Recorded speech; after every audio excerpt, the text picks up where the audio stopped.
being the top player that he is, he's not going to underestimate this, and he's going to time the matches, time the turns very well, so that he's going to try and rein in that Archaludon and keep it from doing too much damage. But here we go, going to go straight into that match.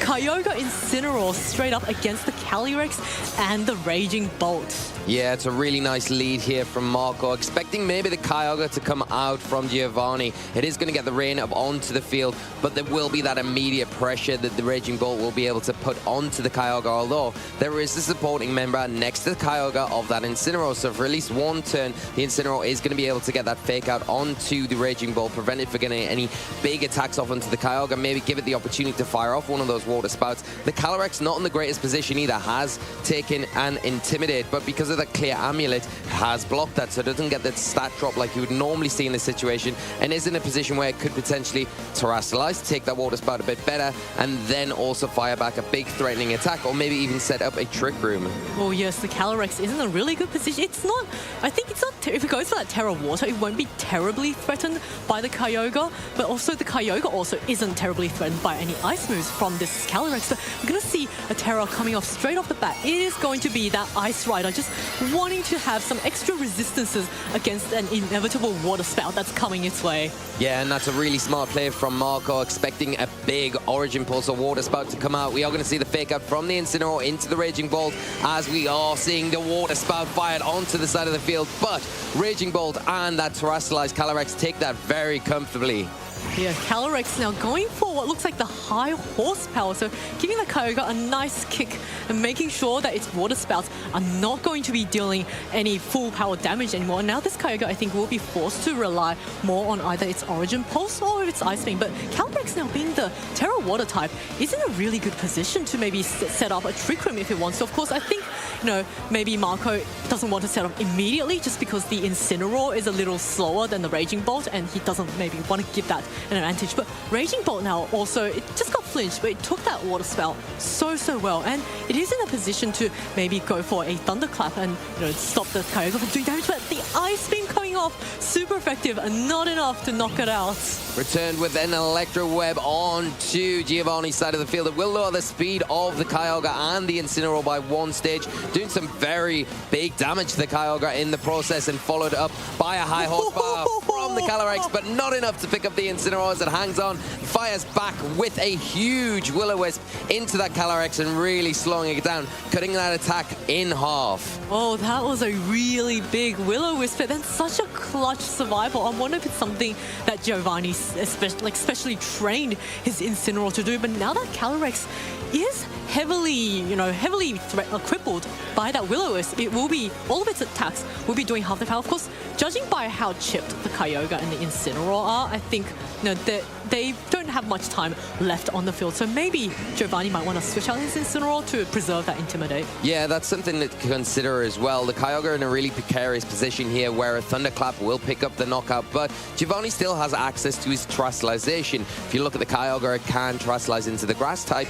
maybe give it a bit of an alleviation, not wanting to contend with it this turn, going just for that Protect. Yeah, going for a Protect just to keep itself safe from any sort of Thunderclaps, and it looks like it was keeping, the Thunderclap did go out into its slot, and Calyrex now going for the Glacial Lance, so it's not going to pick up the knockout Kyogre, but it will pick up the knockout on this Incineroar and give itself a +1, so, you know, trying to boost that attack back up to maybe a bit neutral, because it's now still, even though it's burned, it's going to be, you know, at, I think, a -1 equivalent. Yeah, equivalent to -1 after the burn. Really well identified there. So slowly getting itself back into a position where it can start getting some big damage, because the Kyogre is still threatened going into this next turn. We are going to see the Archaludon come onto the field now, and it has got the rain behind it. It is going to be able to take full advantage of those Electroshocks, and it will also threaten the Raging Bolt as well with those Draco Meteors. Yeah, the Draco Meteors is going to be really, it's not going to be something that the Raging Bolt wants to do. And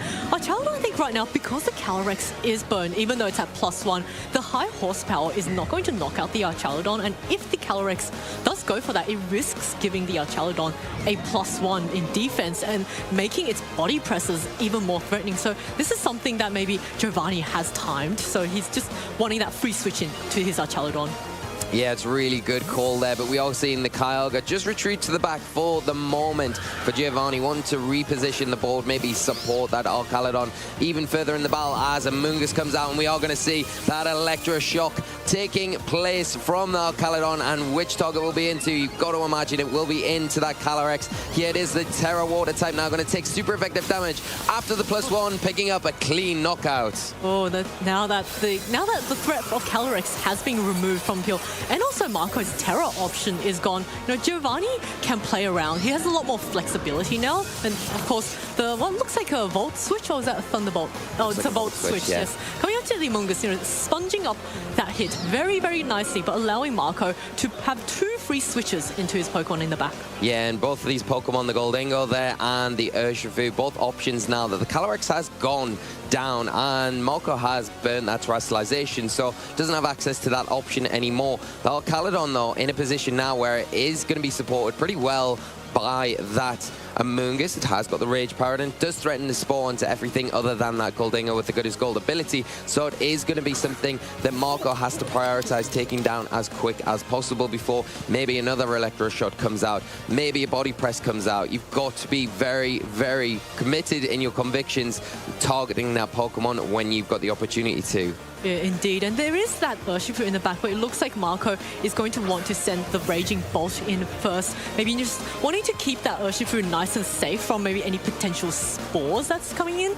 And but Goldingo, of course, in a really good spot. It's not going to care about the Amoonguss going for any spores, and if it does go for the Rage Power, Goldingo can go for Maker Rain. Of course, against the Archaludon, which is a Steel and Dragon type, I think the Goldingo is not going to be able to do very much damage, but I think this Goldingo is a nasty plot setup, so it can just go for that, and that's what we see immediately. So Goldingo just boosting up its special attack, thinking some very mean thoughts over there, and Archaludon now getting another special attack boost in this range. So he's now at +2, and it's going to be starting to hit very hard. Yeah, and it is going to be into that Goldingo here. Will it take enough damage? It takes it down to 1 HP. That is a huge survival, followed up by an Electro Web from that Raging Bolt, but a huge amount of damage here from that Archaludon. Oh my goodness, that Goldingo clinging on just right there. But now the Amoonguss is free to go for the Spore on that Raging Bolt. So no more Electro Waves coming off, but I think the Goldingo is now going to be faster than the Archaludon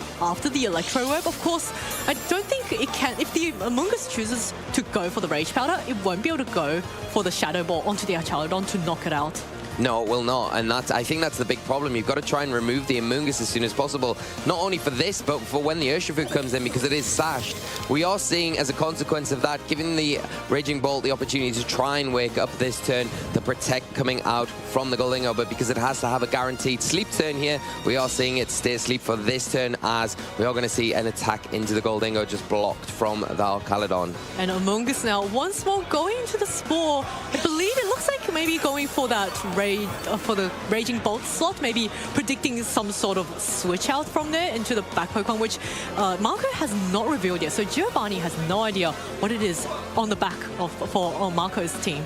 Yeah, and we are going to go into this next turn here. It does look like the Goldingo Marco has locked into that Maker Rain. So we'll be coming down, ignoring any Rage Powder because of the double target attack here. Will it be enough, though, to get the Archaludon? That is the big question. Probably enough to get the Amoonguss here, and we're going to find out. It drops and picks up that Amoonguss.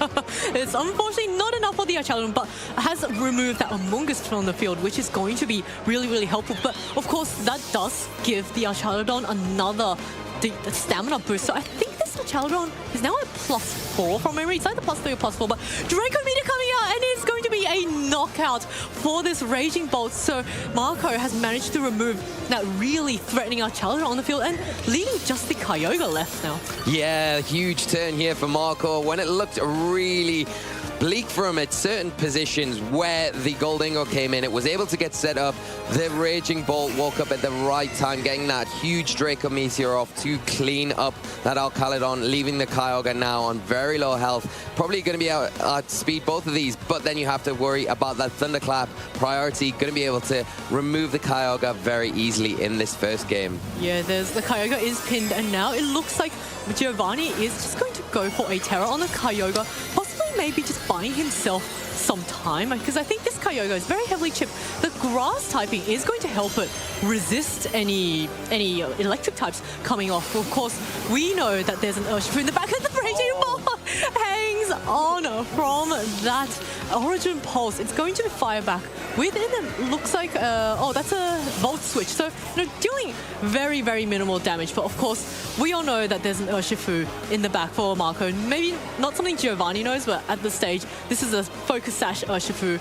And it's going to outspeed this Kyogre. So there's no way that the Kyogre is going to be able to clutch out this battle. Yeah, you just feel like the Terrestrialization was just maybe a few turns too late for Giovanni on the Kyogre. Great there to be able to sponge up and soak up those electric type attacks a lot better because of the resistance. But with this Urshifu in the back that comes in with that single strike, Wicked Blow, enough to clean up the Kyogre here. Marco taking game one in pretty comfortable fashion when we look back at the outcome of this match. Yeah, that was really well played. I think there were a few moments when the Archaludon had boosted itself up to +2 from the Electro Shot and also +4 from the Stamina, and it was looking really, really scary. But I think Marco, showcasing that he is a top player, put that Electro Web on his Raging Bolt, knowing that it's okay, you can boost up all you want, but once you're slower, I can take the KOs first, and that's exactly what Marco did. And Yeah, huge way to kind of showcase the utility of that one particular move. But we got to talk about the survival of the Goldingo. Oh, yeah. Electroshock, 1 HP that Goldingo hung on with, and how pivotal that was, because that Pokemon goes down there. I don't think there's really a way back into the match for Marco. Yes, you can bring in the Urshifu, but it becomes a lot more difficult because of the Amoonguss support that you've got there, because of that Rage Powder that can pull in that Wicked Blow. And then you've still got the Kyogre in the back at that point. Low health, of course, but you've still got it in the back. Yeah. So Marco really fortunate in some ways, but also showcasing his ability to train his Pokemon in ways to allow them to survive in these really crucial turns, making it so difficult for Giovanni to get any sort of foothold in that match. Yeah, there was a lot of really good information for both trainers in that game, and we saw that Volt Switch also from the Raging Ball onto that Terra Grass Kyogre do what looked like, 5 damage. So it's really good information for Giovanni kind of going forward, that if he wants to dodge any sort of really powerful, super effective Thunderclaps or any electric moves, that Terra Grass is going to mean that the water spouts coming off, if there was a Thunderclap into it and it was Terra Grass, is really going to be negligible in reducing the damage that comes out in the rain. Yeah, and the Kyogre we talked about at the top of this game, where it is very difficult to kind of utilize in this format, but I feel like Giovanni got a lot of value out of it in that match, especially in the early game. That initial water spout, when you had the Incineroar paired next to it with that supporting fake out, it allowed you to get that big damage off. And of course, it wasn't doing a lot to the Raging Bolt or the Terrestrialization from the Calyrex, but it was doing enough to put those Pokemon in range for when the Archaludon came in later to kind of take advantage of the rain, take advantage of the electrical shots, and then put itself into a position where it was very difficult for Marco to get any sort of momentum swing.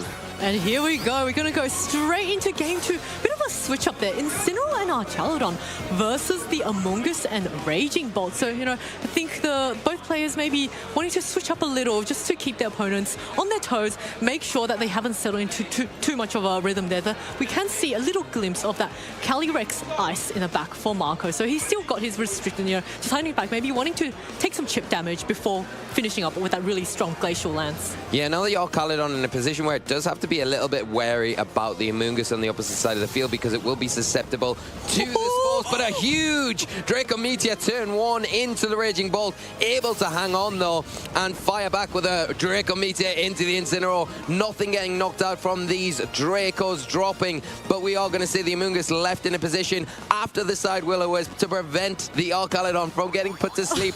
Not opting for that, Marco goes for a Pollen Puff to top up that health loss from that initial Draco Meteor. Oh my goodness, what a turn. Just Giovanni wanting to be wary of having his Archaludon put to sleep, going for the Will-O-Wisp, but Amoonguss, on Marco's side, just Marco reading into that self Will-O-Wisp and going, you know what, that's okay. I know my Assault Vest Raging Bolt can survive this. I'm just going to Pollen Puff and bring it back to full health. Yeah, and it's really great as well because the one thing that you've done is just top up that health on the Raging Bolt, put it in a way better position. But the Incineroar doesn't have the ability to have something next to it to top its health up, so it's lost that health for the rest of the game. Obviously, Giovanni might be trying to engineer a position like that with another Draco Meteor, with that Amoonguss switching in for the Incineroar.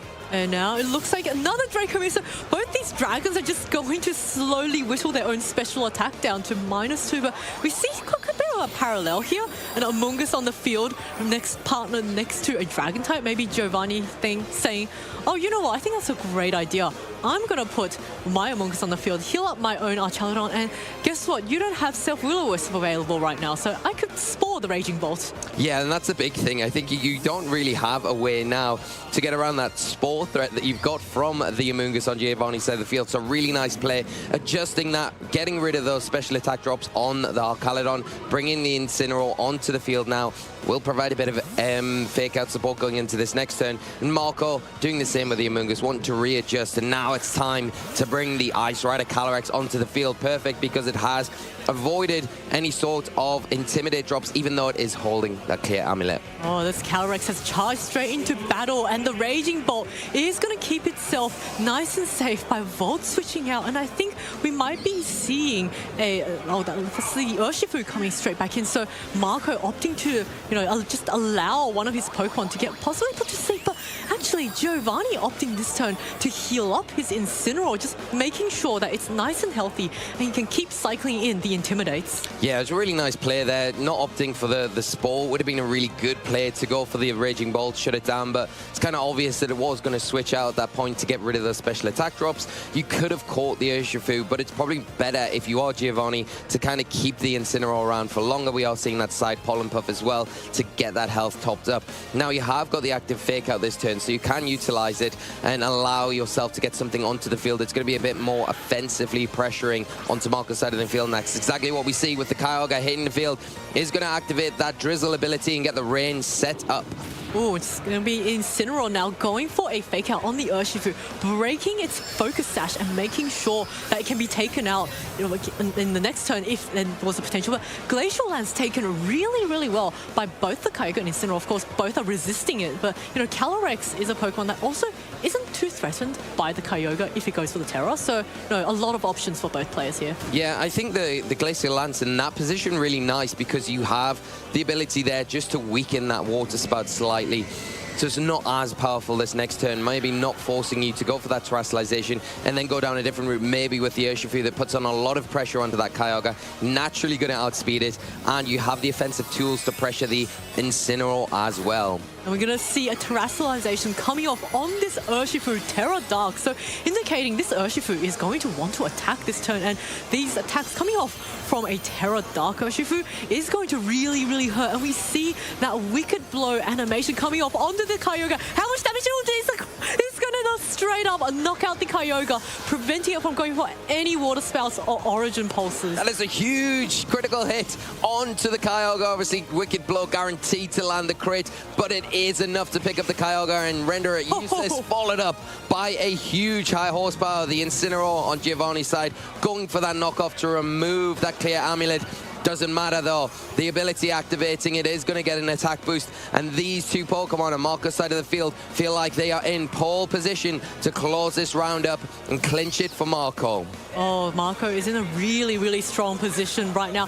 Archaludon and Amoonguss, both Pokemon that can probably survive a hit from this Urshifu, but at the same time, they're not going to be able to do too much back. I think the Archaludon, of course, can start going for those defense boosts and maybe go for those body presses, but Urshifu actually just going to withdraw. Maybe Marco wanting to play it really, really safe there, bring out his own Amoonguss, which of course completely walls the Amoonguss and the Archaludon, and a Protect coming off from the Calyrex, just keeping itself nice and safe for this turn. Yeah, we are going to see the Electroshot come out from the Archaludon into that Protect, so blocked and no boost this turn as the Amoonguss goes for a Spore. So again, another really nice defensive switch there from Marco, making sure that you aren't wasting that attack boost that you've got onto the Calyrex. This turn you're going to be in a position to fire off that Glacial Lance and also go for a Rage Powder to pull in those threatening attacks from the Archaludon.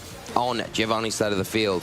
Yeah, it's a really nice play there. And Amoonguss on Giovanni's side, just trying to keep yourself safe with the protector, and as you called earlier, Marco, going for that Rage Powder, keeping its partners safe. And Electro Shot is going to come off. I think this Archaludon at +1, even though it is, it's going to be at +1 attack, the Amoonguss is so bulky and it's going to resist the electric move. So I don't think this is going to do very much to it, and indeed doesn't do very much. And Calyrex is now able to get a neutral Glacial Lance off onto this Archaludon. Yeah, +1 Glacial Lance. How much will this do? Will be a big attack. Not quite enough to pick up the knockout.